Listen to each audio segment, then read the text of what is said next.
No, kasi hindi naman ho po pwede na ang maniningil, kakatok sa inyo, sigaw-sigaw. Hindi ho ganun. Pagka ginanon kayo, ba tumawag ho kayo ng yung pulis, barangay. Hindi ho tama yun. No, it's unethical. No, pwede yung patanggal yun kung ganun ang gagawin. No, kaya nga sasabihin ko sa inyo, hindi kayang gawin ng mga abusadong online lending apps yung ginagawa ho namin pag field visit. No, kasi kailangan ho doon marunong mag-isip.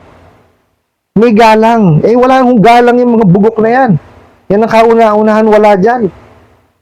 Puro bastos yung mga yan Bay, nagtanong sa akin, Boss Ray, tanong ko po, pag nagpunta ba sila sa bahay, paano ko sila makikilala? Kasi po, hindi naman sila nakikita.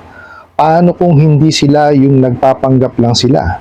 Di ba mas maganda sa barangay tapos hingan sila ID? Alright, napakagandang katanungan po nito. Pero bago ho natin sasagutin, imbitahan po muna sana kayo. Napakisuportahan po sana aking mga social media accounts sa YouTube, Facebook, and TikTok. Okay. As promised po, ito yung kasagutan natin kung paano nyo makikilala yung mga nagpupunta na mga maniningil sa inyo. No? Pero with regards po kasi dito sa katanungan na to, ito malamang is yung mga panakot po ng mga abusadong online lending apps na meron nagpunta doon sa bahay ninyo. Kasi sabi, paano makikilala kasi hindi naman sila nakikita. Okay. Yung mga panakot lang ho yan. No? Ito ang sasabihin ko sa inyo is ito yung ginagawa ko. No? Kasi pag ako naniningil, definitely kailangan kasi malaman yung presence ko. No? Pero bago tayo mapunta ron, unahin muna natin to. Ito mga abusadong online lending apps. Hindi ho yan magpupunta sa bahay po ninyo. Okay, bakit? Kasi unang-una, nanalbahin na yung mga yan nangharas na sila. Di ho ba? Takot lang niya magpapunta ng mga tauhan nila dun sa bahay po ninyo. Ano po? Ang gagawin ho niya mga abusadong online lending apps na yan is magpapadala yan ng collection agency. Mag-hire ho sila ng collection agency na may kakayanan po na magpunta sa inyong bahay. Tapos po, yung collection agency na yun po ang makikipag-negotiate sa inyo. Okay? Pero yung mga maniningil po ng mga abusadong online lending apps, hindi ho pupunta yan dahil duwag yung mga damuho na yan. Wala hong alam yan kung hindi yan manakot, magbasa ho ng script, magtago sa harap ng nila, ng computer nila. Yun lang ho alam na gawin niya mga yan. Bukod doon, wala na. No? Yung nga maintindihan, bakit yan nagkaroon ng trabahong ganyan? Okay. Ito yung mga paraan para po malaman nyo, na maniningil nung lending, financing o bangko or even or even ng mga hola yung pupunta ko sa inyo. Unang-una po, wala hong maniningil, wag kayong papayag na pagka pumunta ko sa inyo, kumatok naka-helmet. Patanggal nyo yung helmet. Hindi ho tama yun. Maski ho bonnet. Okay, kasi ako, pagka ako haharap ako sa kliyente ko, tumitingin pa ako sa salamin, inaayos ko pa sarili ko. Kailangan presentable ko. Kasi ang dala-dala ko is yung pangalan ng kumpanya namin. Hindi naman ako Hindi ho ba? Kasi representante po ako ng kumpanya. Kaya ako, bago ako bumaba sa motor, tatanggalin ko yung helmet ko, yung bonnet ko, magpupunas po ako ng face towel. Tatanggalin ko kung may muta-muta man dyan, ano man, tatanggalin ko yun. Kailangan presentable. Okay, tsaka meron ho akong yung mouth spray. Kahirap naman nun kakausapin mo, malapitan, tapos bibig mo, amoy kanal. Di ba? Hindi naman tama yun kasi makikipag-negotiate kayo Okay, pangalawa ang maniningil tumakatok yan, discreetly. Kakatok yan, tao po, andyan po ba si ganito, ganyan, ganun lang. Okay? Hindi yan yung kakatok na, magbayad ka ng utang mo, hindi bawal yun. Hindi tamang paniningil yun. Kasi actually, itong mga sinasabi ko sa inyo, dapat masunod. Meron kasi tayong prohibition ng unfair debt collection practices. Inilista na po doon yung mga bawal. Okay, so bawal pong mangharas, bawal pong manakot, bawal magpanggap, bawal yung pagpunta sa mga alanganing oras, no? Ang pagpunta po sa sa mga kliyente o pagtawag sa kliyente dapat sisimula alas 6 ng umaga hanggang alas 10 lamang po ng gabi. Okay? Not unless po yan, binigyan nyo sila ng kumari, pahintulot na, o pumunta ka sa amin, mga alas 12 ng gabi. Yun po, pwede yun. Pero kung wala naman hong pahintulot, hindi kayo po pwede talaga. Okay? So, kailangan nasusunod yun. So, dalawa na yung nasabi ko, dapat presentable, pangalawa ho, dapat yung katok maayos. Okay? Tapos po, dapat yan, meron yan ID. May company ID po yan. Okay, dapat po yan, pag kumatok sa inyo, nagpakilala. At kailangan nagpapakilala yan. No, kailangan yan, sabihin niya kung ano pangalan niya, saang kumpanya, at meron ho dapat yung company ID. Importante ho yan. Dapat ho, yung pangalan na sinabi niya, nakamatch po dun sa ID.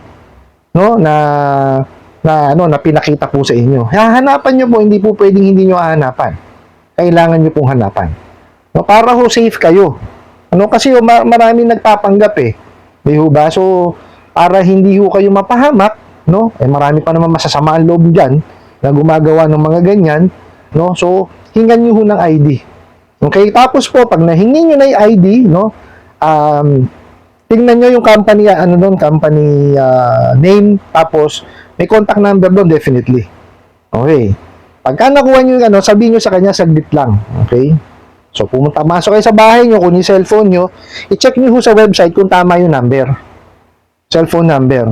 Okay po, tsaka yung address doon sa company ID. Okay, ngayon, sa website, pagka parehas, at tsaka doon sa ID, wala akong problema yan. Pero tapos, tawagan nyo po yung number. Para ma-check nyo kung nagpadala talaga sila ng tauhan nila o maniningil nila sa bahay po ninyo. Wala naman yung problema ron. Kasi, kumbaga, chinecheck nyo lang po. Kasi chinecheck nyo lang po yung authenticity o yung pagkakilanlan. Kung tama ba na nagpapunta sila ng maniningil. Importante yun kasi para safe kayo. Hindi yung kung sino-sinong tao lang ang pupunta sa inyo. Okay po, tapos po, pagka nyo na check nyo na pinadalan nga kayo ng maniningil, tanong nyo rin pala kung tama yung pangalan na ibinigay. Okay, kumbaga, yung tao na yun, talaga yung pinapunta nila. Okay? Importante ho kasi yun. Ngayon, pagka, tama na ho, yan, magkaroon ho kayo ng negotiation. Kasi ang pinupunta ho ng maniningil, actually, obsolete na yung tamang, yung title na maniningil, Okay? Actually, hindi naman ho kami naniningil, Okay? Ang ginagawa na lang ho talaga namin is nakikipag-negotiate. Kasi ang manner of payment na ho ngayon, through online na po. May mga payment channels na. Pero pwede pa rin naman ho kami tumanggap ng bayad as long as meron ho kaming resibong dala. Okay? Importante ho yun, dapat may resibong dala. Hindi ho acknowledgement, resibo po. Okay? Dapat official receipt yan. Or invoice ang kailangan na dala mo. Okay? Yun po yung kapalit ng pera. Pero kasi nga, ngayon, iniiwasan na rin po ng mga kumpanya, yung mga nakawan na yan. Kasi hindi naman ho naaalis yan. Meron mga tiwali talaga na maniningil din. Galit na galit talaga ako dyan. Yung mga nagnanakaw sa kumpanya. So, para maiwasan din ho yan, yung pagbabayad is dun na sa mga payment channel. Maraming ho yan. Okay? Alam nyo naman na ho yan kung ano yung mga ginagamit ng mga payment channels, okay? So, yun ho yung dapat ninyong gawin, Kasi kailangan ho, alerto kayo lagi, For example, nakahiram kayo sa bangko. O di kaya sa lending na lang ho, okay? Nakahiram kayo sa lending. Kung alam nyo naman yung lending, pangalan, let's say, Boss Ray Lending, okay? Nagpunta sa inyo si Boss Ray, di ba? So, kailangan yung Boss Ray na yun, pag tinanong nyo sa opisina, yun yung nagpunta sa inyo. May identification, maayos na nakiharap sa inyo. Kasi hindi naman ho po pwede na ang maniningil, kakatok sa inyo, sigaw-sigaw, hindi ho ganon. Pagka ginanon kayo, ba tumawag ho kayo ng yung police, barangay, hindi ho tama yun. It's unethical. Pwede ho patanggal yun kung ganon ang gagawin. Kaya nga sasabihin ko sa inyo, hindi kayang gawin ng mga abusadong online lending apps yung ginagawa ho namin pag field visit. Kasi kailangan ho doon marunong mag-isip. May galang. Eh, wala hong galang yung mga bugok na yan. Yan ang kauna-unahan, wala dyan. Puro bastos yung mga yan eh. Oh. Hindi ho ba? Kaya kayo ho, pagka pinuntahan sa bahay, wag ho kayong matatakot. Kasi ho, ang purpose po ng pagpunta ng maniningil o ng field officer po sa bahay is to negotiate payment. No? So, magkasundo ho kayo. Kasi ilalatagan naman ho kayo dyan. No, lalatagan kayo kung ano yung mga payment options na po pwede ninyong gawin eh. Di ho ba? Mas importante ho yun na makinig ho kayo sa kanila. Kasi ho, sila ho nakakaalam at sila makakatulong sa inyo kung paano nyo mababayaran yung hindi nyo pa ho nababayaran na utang. No, kasi wala naman ho ano yan. Kumbaga, walang ibang gagawin or ibang trabaho po ang mga field officer kung hindi ho tulungan yung kanilang kliyente para makatapos dun sa kanilang obligasyon. Yun lang ho yun. Kasi ho, kaya yun ho ang binabayaran sa amin eh. No, yung mapagbayad mo, yung kliyente. No, kaya ho, bakit namin bakit namin wawalang yain? 'Di ba? Hindi nagbayad diyan. Which is yun ang hindi ma-realize itong mga abusadong ahente ng online lending apps. Di po ba? Paano magbabayad ang isang customer o kliyente kung yan iwawalang yain mo? Di ba? Hindi tama na lapas tanganin mo pagkatao ko. Kaya nga tayo may human rights. Lahat tayo sa Pilipinas may karapatang pantao. Tapos isang maniningil na abusadong ola, wawalang yain ka lang, aabusuhin ka, papahiya ka. Hindi tama yun. Di ba? Lagi nyo tatandaan. No? May mga nakalatag na pumbatas dyan. May mga nakalatag na memorandum. It's up to us. No? Nasa sa atin po kung paano po natin na-actionan. No, hindi ho, kumbaga, may mga tao pong tutulong sa atin, yes. No? Kagaya ho ni Kajani, tumutulong po yan sa pag-file. No? Pag may mass filing sila. Si Madam Kikay Bautista, tumutulong po yan. Pero ako po, never ko po sigurong magagawa yan kasi po ako po may hanap buhay. Meron ho akong binubuhay na mga anak. Okay? So, sabi nga ho sa inyo, very hectic or masyadong maano yung aking trabaho as maniningil. Kasi nga ho, hindi naman ho basta-basta yan. Bumabiyahe ho kami. Di ho ba? So, sa akin po, ang maibibigay ko pong tulong sa inyo is word of advice kung paano siya gagawin. Yun ho, kagaya sinabi ko sa inyo, pwede nyo hong i-follow yung page niya ni Madam Kikay Bautista. Nagpo-post po sila doon ng mga schedules kung kailan sila magmamas filing. Panoorin nyo po yung channel ni Janitor, ni Kajani. Ina-announce niya rin naman po doon kung kailan may mass filing. Okay? Kasi ang kailangan ng umaksyon dyan is kayo po. Okay? Kung sino po yung naabuso, itong mga abusadong online lending apps na to, no? Kayo po ang dapat umaksyon dyan. No? Kayo po ang magpa-file niyan, kayo po ang maglalakad niyan, kayo po ang pupunta doon. Pagka po yan, sinimulan nyo, dapat tapusin nyo. No, hindi ho po pwede yan na sinimulan nyo lang as yung sa online, tapos pagka may preliminary hearing na, hindi nyo na ho pupuntahan. Kailangan ho tapusin po ninyo. No, kailangan, kasi pag sinimulan nyo lang, hindi ho matatapos yan. Talagang dire-diretso lang ang kawalang yan na gagawin ng mga abusadong online lending apps na yan. Okay po, uulitin ko po sa inyo, ito pong sinasabi po sa inyo, no, doon po sa nagpadala, wala hong katotohanan, puro kasinungalingan lang po ito. No, sinasabi nila na pupunta sila sa bahay, no, tapos hindi naman nakikita. Wala ho yun, tinatakot lang ho talaga kayo nun. No? Diyan lang ho magaling yung mga abusadong online lending apps na yan. Magsinungaling, manloko, at saka manakot. Okay? Tsaka lumabag sa batas ng Pilipinas. No, yan lang ho, dyan lang magaling yung mga yan. Kaya huwag niyo hong takutin ang sarili po ninyo. Pinakamainam niyo pong gawin is pagtuunan niyo ng pansin yung inyong pamilya, no? Para ho makapaghanap buhay kayo na maayos, no? Kung ano yung usual yung ginagawa, gawin niyo po, no? Paghanap buhay kayo ng maayos, pag-ipunan yan, tsaka niyo siya bayaran. Yun lang naman ho ang dapat natin gawin. Kasi aminin na natin, nakahiram ho tayo, napakinabangan natin kahit papaano. So kailangan ho nating bayaran, obligasyon ho natin yan. Okay? Ngayon, doon po sa mga magpupunta po sa inyo, kagaya yung sinabi ko sa inyo, Kailangan no, pag nagpunta sa inyo, presentable yan, maayos kumatok, maayos makipag-usap, pakikilala sarili, pakikilala yung kumpanya, dapat mayroong company ID, itawag niyo po dun sa kumpanya, no? Tapos alamin niyo kung meron talaga silang pinapuntang tao, no? Tapos mag-usap na ho kayong dalawa.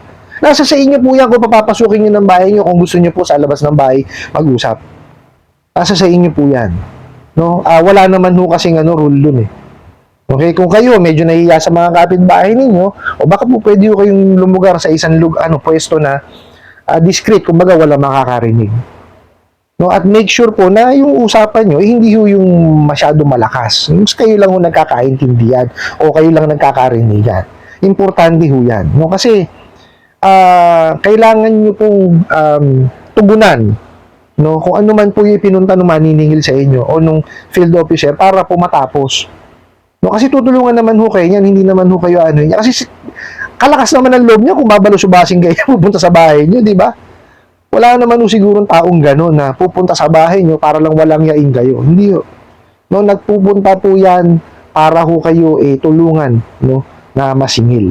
No, para po matapos niyo na rin po yung obligasyon niyo doon sa nahiraman po ninyo. Now, doon naman po sa mga abusadong online lending apps, malabong magpunta po yan sa inyo. No, lalo kung abusado yung pinag-uusapan natin, ha?